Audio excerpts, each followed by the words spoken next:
welkom hier by Keerpunt. Ons wil by hierdie geleentheid praat oor die nabyheid van die Here in ons lewe. En eintlik praat oor die vraag, hoe naby is jy aan die Here? 'n Mens kan so maklik stil wegdrywe en weg van die Here af weg beweeg. En dan hoor 'n mens laterand nie meer duidelik as die Here eers vir jou terugroep nie. Miskien is hierdie so 'n geleentheid wat die Here vir jou wil terugroep om te sê, my liewe kind, ek wil vir jou naby my hê. Ek wil vir jou teen my hart en teen my bors hê. Ek wil nie hê jy moet wegdwaal of begin op 'n manier vervreem van my nie. Dis die Here se woord wat eintlik sy liefde verklaar om te sê, ek wil in 'n noue verhouding met jou lewe. En dan is die vraag, is jy by die Here? Is jy waar hy jou graag wil hê? Nou, ons wil vir jou uitnooi ook as daar iets is op jou hart, deel dit met ons op WhatsApp.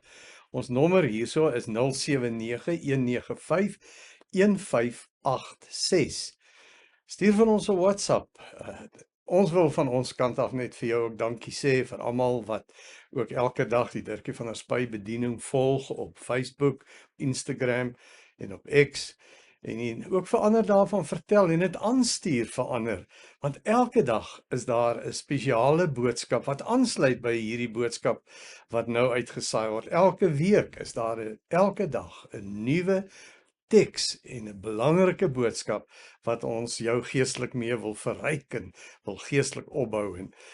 En as jy dalk 'n program ergens mis of vir iemand dit wil aanstuur, hier is die geleentheid wat jy vir jou kinders die YouTube boodskap kan aanstuur, want hierdie boodskappe is alles daar op YouTube beskikbaar. Nou, ek het gesê ons wil 'n bietjie praat oor, is ons naby die Here? Is ons waar hy ons graag wil hê?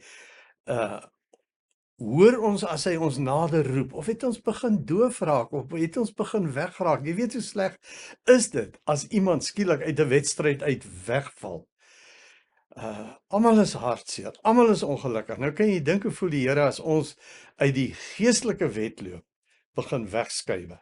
Ons het nou al gesien as iemand byvoorbeeld met tennis 'n besering kry of ergens met 'n ander sport, rugby of cricket begin om spiere te trek en duispier seer te maak of wat. En nou sê uit die wedloop, uit die marathon uit die wedstryd uit.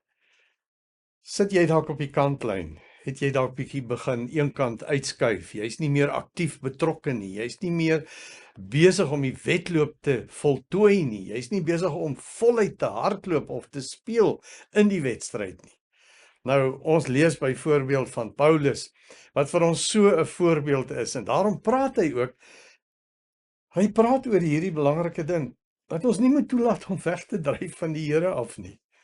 Ons sien dat Paulus baie ernstig is as hy sê, ek kan met julle hieroor praat, en dit klink nou miskien of ek net oor myself praat, maar ek wil vir julle aanmoedig en vir julle verseker, dat jy nie moet uitsak, en nie in die wedloop moet begin verslap nie.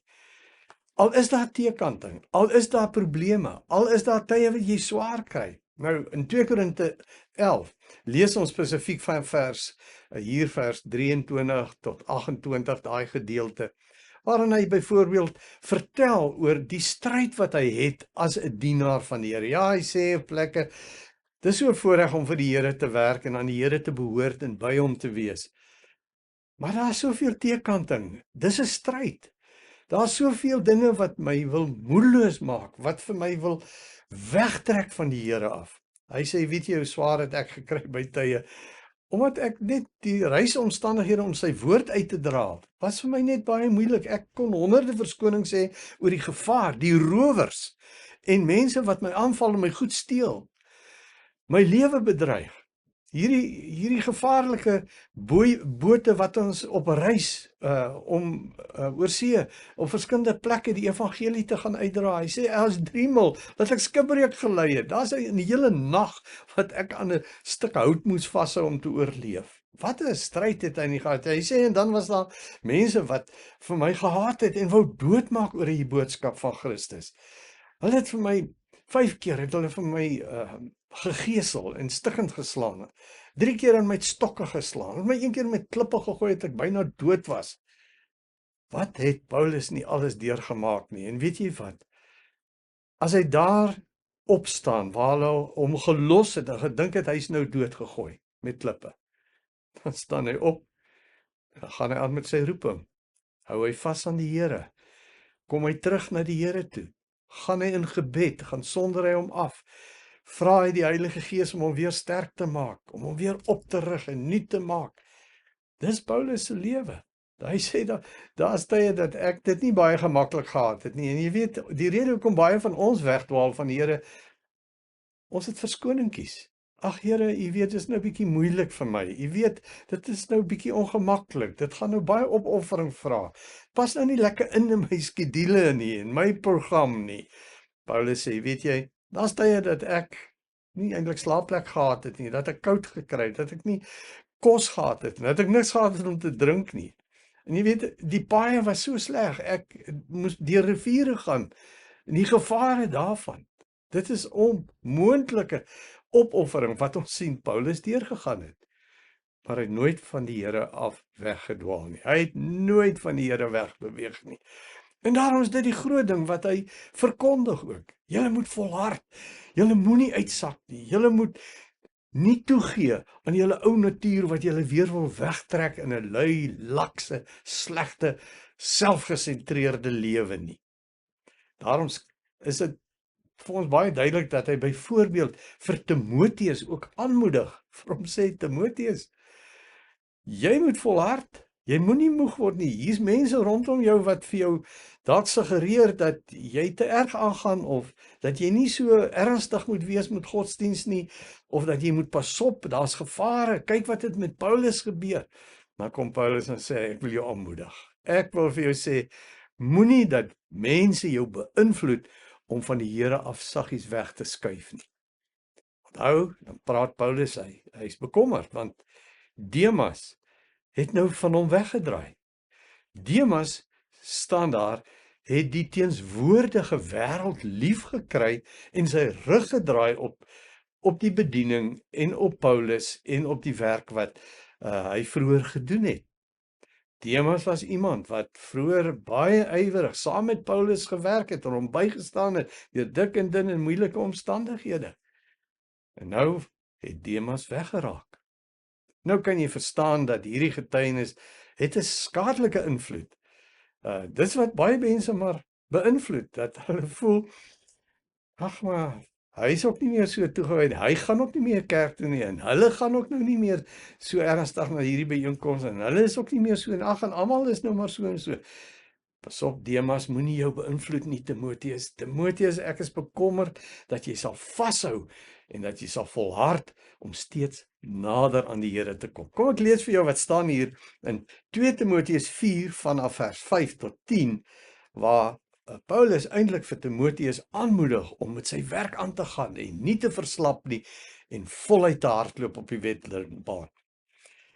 Maar bly jy in alle omstandighede nugter. Verdra lyding. Doen jou werk as die verkondiger van die evangelie en voer al die pligte van jou bediening uit. Wat my betref, ek word reeds as 'n drankoffer uitgegiet en die tyd van my dood is voor die deur. Ek het die goeie wedloop afgelê. Ek het die wenstreep bereik. Ek het gelowig einduit volgehou. Nou wag die oorwinnaarskroon vir my, die lewe by God op die dag dat hy weer kom, sal die Here die regverdige regter dit vir my gee, en nie net vir my nie, maar ook vir almal wat met verlange uitsien na sy koms. Probeer om so gou moontlik na my toe te kom, want Demas het die teenswoordige wêreld lief gekry en my verlaat en na Tessalonika vertrek. Demas het die teenswoordige wêreld lief gekry en my verlaat. Sien, Paulus praat baie ernstig met Timoteus en sê vir hom, jy moenie van die Here af begin saggies wegskuif nie. Moenie laat Demas se voorbeeld vir jou beïnvloed nie en jou moed min maak nie. Hy sê jy moet nugter bly. Jy moet helder bly. Jy moet nie nou laat hulle met jou kop begin smokkel en vir jou de mekaar praat en dat verkeerde gedagtes jou begin beïnvloed nie. Nee, Demas het 'n skadelike getuienis en jy moenie toelaat dat dit vir jou beïnvloed nie. Bly nugter, sê hy vir hom. En dan herinner hy hom, onthou net in hierdie stryd, aan die einde staan ons voor die Here. Hy is die regverdige regter. Hy gaan oordeel oor ons.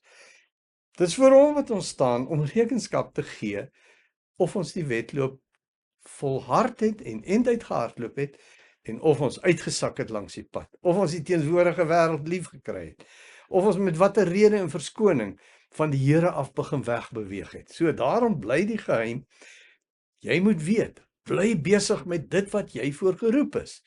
Hou jou prioriteite reg, offer op daarvoor. Timoteus, jy moet die evangelie aanhou verkondig. Jy moet weet, jy moet van jou kant af volhou in hierdie wedloop. Daar wag 'n oorwinnaarskroon. Jy moet volhard, daar wag vir jou 'n wonderlike kroon aan die einde in hierdie wedloop. So moenie uitsak nie. Ja, Paulus skryf, hy sê, ek weet, ek is hier aan die einde van my lewe.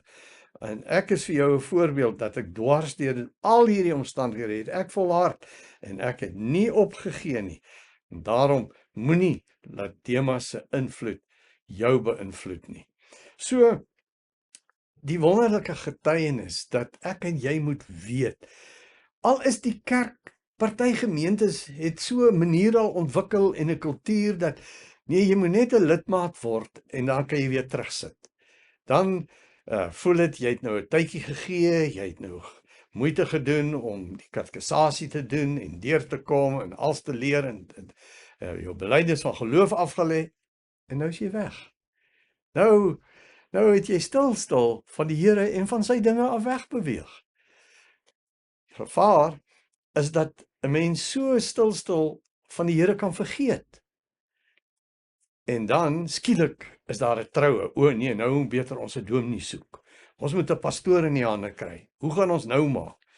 Of hier's 'n kind en ons wil die kind aan die Here verbind. Hoe gaan ons nou maak met die doop en met wat ons hierdie kind wil seën en vir die Here wil gee en aan hom vasbind. Nou het ons weer die kerk nodig. Dan kom ons weer so 'n bietjie nader. En dan raak ons maar weer weg. Ons weet dat daar baie gemeentes is wat dit maar die kultuur is. Daar's nie erns om regtig geestelik te groei, dieper onder die beheer van die Gees te lewe en te dien en sy gawes te funksioneer en mekaar geestelik op te bou en dat dit die vereiste is vir elke lidmaat om te getuig en te werk vir die Here. Nee, wat jy kan maar 'n toeskouer wees. Jy kan maar rustig aan die bank sit.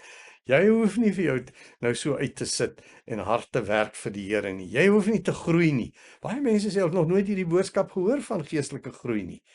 En dat jy nader aan die Here moet kom nie en hoe jy moet stry om by die Here te bly en nie weg te raak nie.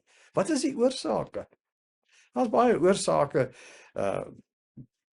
Dit kan wees dat Demas weggeraak het en van die Here af weggeskuif het oor vriende en die invloed van vriende. Ons weet hoe groepsdruk 'n geweldige invloed het op kinders. Dis by die hoërskool, sê die onderwysers, as jy vir 'n kind vra, hoekom het jy hierdie ding gedoen? Hoekom het jy dit aangevang?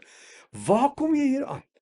Nee, maar dan kom jy agter die maat se invloed, die druk van vriende. Ons moet nie toelaat dat verkeerde invloede ons van die Here af laat wegskuif nie. Daarom sê die Bybel ook dat ons moenie laat die wêreld vir ons wegtrek van die Here nie, want daar is soveel versoekings in die wêreld wat ons van die Here wil vervreem. Jakobus 4:4 sê, as jy 'n vriend van die wêreld word, word jy 'n vyand van God. Jy kan nie jou rug na die as jy na die wêreld toe draai jy jou rug op God. En as jy jou na God toe keer, dan moet jy jou rug op die wêreld draai. Dan moet jy weet, jy kan nie nou aangaan met dit wat vir die wêreld belangrik is nie. Nou het jy nuwe prioriteite. Nou is daar nuwe dinge in jou lewe wat belangrik is. En dit is waarop jy moet fokus. En jy moet in hierdie dinge groei en al nader aan die Here kom. So ons weet dat Jesus het ook gewaarsku teen Ja, dat dit die gees van die Here is wat aan die een kant vir ons nader aan God wil trek, maar dat Mammon en die gees van die geldgod ons wil wegtrek van die Here af. Dat mense nader aan net so vir geld lewe, dat hulle van die Here af vervreem. Dat daar mense is wat van hulle kant af nader aan sal toegewings maak, oneerlik wees, bedrieg, omkoopgeld vat, dat hulle van die Here hulle rug op die Here draai ter wille van geld. En ons weet dat die God Mammon is 'n afgod wat teenoor God staan en hy gaan ons wegtrek van God af. Bybel leer ook vir ons oor die Jesus wat vertel van hoe die woord in ons moet groei en hoe ons nader aan die Here moet kom. Hy sê maar nou is dit so saad wat in iemand se hart val, maar sy hart is so hard, dit maak niks aan hom nie. Hy verander nie, want daai saad is onmiddellik weg, die voëls kom pik dit van die harde grond af op van die pad. Hy sê maar dan is daar ander wat so 'n bietjie sagte grondjies het op die rotse. As dit net so 'n bietjie dan kom daar teekante en probleme, dan los hulle weer en dan is hulle weg van die Here. Hy sê en dan is daar ook onkruid wat saam met die koring opgroei. En daai onkruid is gevaarlik want hulle druk hierdie koringare dood dat dit nooit vrug dra nie. En dan verduidelik hy spesifiek wat is hierdie hierdie onkruid wat die koring of die mielies dooddruk. Hy sê dit is die genietinge van die wêreld. O, die verleiding van hierdie wêreld. Al die lekker dinge wat ek sê, ja, nee, ek sê nou dis vir kerk of vir die Here of vir Bybel lees of vir hierdie byeenkomste nie. Ag nee, ek gaan eerder dit of ek gaan eerder dat. Hy sê dis die bekommernisse, mense wat hulle so bekommer oor allerlei goed dat hulle nie meer fokus op die Here nie, dat hy uit hulle radar uit weggeraak. Bybel sê ook dat dit hierdie sug na geld en rykdom is wat ons nooit van genoeg kan kry nie, wat maak dat ons van die Here af wegbeweeg. Maar kom ek lees vir jou daai gedeelte in Lukas 8 vanaf vers 11. Daar staan hoekom ons so maklik van die Here af wegdwaal. Hy sê die betekenis van hierdie gelykenis is dit: die saad is die woord van God. En die saad wat op die pad val, dui op mense wat die woord hoor. Maar dan kom die duiwel en hy neem dit uit hulle harte weg sodat hulle nie tot geloof kom en gered word nie. Die wat op die klipbank val, dui op hulle wat die woord met blydskap aanneem wanneer hulle dit hoor. Maar dit skiet nie wortel nie. Hulle geloof hou net 'n tydjie en die oomblik dat dit op die proef gestel word, dan gee hulle moed op. Ja, en dan die saad wat val tussen die onkruid, dui op die saad wat die woord hoor. Dis mense wat die woord hoor, maar deur die sorge van die lewe en die rykdom en die genietinge van die lewe word dit gaandeweg verstik. En dit skiet nie saad nie. Die deel wat in goeie grond val, dui op die wat die woord met 'n goeie en 'n opregte hart hoor en dit bewaar en deur volharding vrug dra. So kan jy sien, dit is nie so vanselfsprekend dat hierdie saad gaan groei nie. Dit hang af van hoe jou hart is. Hoe sag is jou hart? Kliphard dat daai saad nie eers inkom in jou lewe nie. Is dit net so bietjie grond op die klipbank? Is dit tussen die sondige dinge, die bekommernisse en die wêreldse rykdom en genietinge? O, hierdie wêreld, dit is my eerste prioriteit. En dan op die ou en groei hierdie saad ook nie tot vrug nie. En dan is daar die goeie vrug wat kom, wat in goeie grond val en wat hierdie 100voudige koringare na vore bring. Nou, ek dink ek en jy weet dat hierdie wêreld het 'n suigkrag wat ons van die Here wil wegtrek. Ons weet ook dat vrees het 'n groot rol gespeel. In Rome was dit seker die gevaarlikste plek vir 'n Christen om te wees. Dis ook die plek waar Paulus en Petrus tereggestel is omdat hulle Christene was en die evangelie verkondig het. Nou kan ek in my indink dat Demas ook gesien het wat gebeur nou met Paulus en daarom het hy gesorg dat hy pad gee. dat hy liewerste nou maar sy rug draai en 'n veiliger wêreldjie gaan soek waar hy op sy eie rustig kan lewe en kan maak wat hy graag wil en nie in die gevaar beland nie. En dis daar waar 'n mens beland as gevolg van vrees, begin jy kompromieë maak, begin jy toegewings maak en dan maak jy die deur net so entjie oop vir die vyand om in te kom. Maar weet jy wat is 'n ander rede hoekom mense nie naby die Here bly nie? Is omdat ons het gesien hierdie saad val op klipbanke, op die pad. Mense wat nooit regtig tot oorgawe gekom het nie. Nooit regtig tot bekering gekom. Ja, daar was nou daai moment gewees en ek het toe nou maar gereageer, maar ek het dit nie bedoel nie, want kort daarna as ek getoets, toe die son op hierdie plantjie kom, toe groei sy wortels vas teen die rots, toe kom ek agter, maar ek het nie regtig alles vir die Here gegee nie. Ek het dit nie regtig bedoel nie. Ek het nie my hele lewe aan die Here oorgegee nie. En die gevolg daarvan is dat ek eintlik van die Here gaan wegdwaal. Want dit is nie vir my 'n werklikheid nie. Ek het nou daai keuse gemaak en gedink ek is 'n Christen, maar ek het dit oppervlakkig gemaak. Ek het dit nie met my hele hart, met daai sagte grond, met algehele oorgawe gedoen nie. En dan kan jy verwag dat ons dan, as ons nie reg gekies het nie, dan raak ons maklik van die Here af weg. Nou, wat is die geheim? Wat is die geheim om naby die Here te bly en nie van hom weg te dwaal nie? Ek en jy moet onthou, al kom die Here in ons lewe in, kom woon in ons deur sy gees, maar ons ou natuur raak nie weg nie. Die ou natuur is nog hier, so hierdie sondige, selfsugtige geaardheid gaan steeds my begeertes bepaal. Ek wil nou nie dit nie, ek is nie lus vir dat nie. Ag, hoe gaan dit nou lyk? Wat gaan die mense sê? So gaan my ou natuur 'n houvas op my lewe kry en ek gaan van die Here af begin wegbeweeg. Ek gaan teen hom kies in die klein dingetjies en dan skrik ek nog nie tot dit naderhand 'n groter keuse word en ek sien, maar nou het ek eintlik teen die Here gedraai. Nou het ek eintlik van die Here af wegbeweeg. Daarom is die geheim. Jy gaan naby die Here bly as jy aan hom gehoorsaam bly en aan hom vashou en as jy die Gees toelaat om jou lewe te beheer. Kom ek lees vir jou net hierdie geheim in Galasiërs 5 vers 16 tot 18. Laat julle lewe steeds deur die Gees van God beheer word. Dan sal julle nooit soeg voor die begeertes van julle sondige natuur nie.